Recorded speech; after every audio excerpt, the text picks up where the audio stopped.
flake celery. And when you pull celery off, it's all, we're going to wash this. But as you see, this big white end here is a different size than the rest of the celery. What I usually do is I cut it about here, right where the color changes from green to white.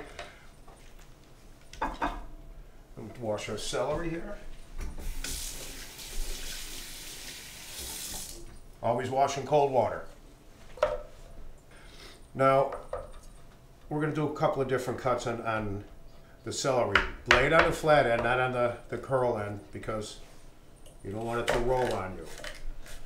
Slice it to whatever size you deemed you want your cuts. And this we're going to do a smaller dice.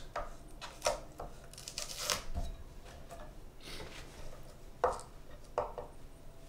going to cut it because it's so long and put it together. You see I have the claw hold on it again.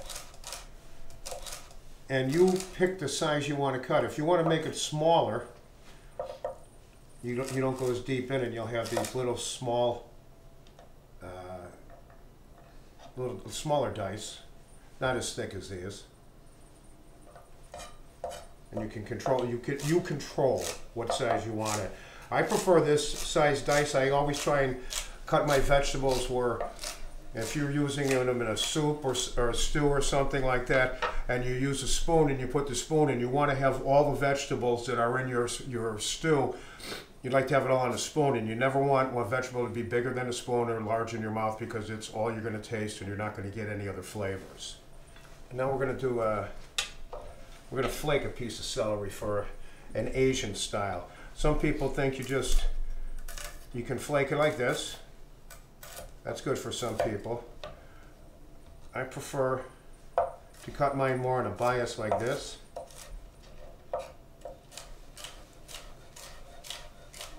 And I always have a grasp onto the vegetable. I don't take my eye off it and look up because I don't want surprises. So this is kind of like a flaked celery, as this is a flaked celery. It's your choice, it's your whatever you like to do, however you want to show it off is the way you want to do it, but that's two different styles how to flake a piece of celery.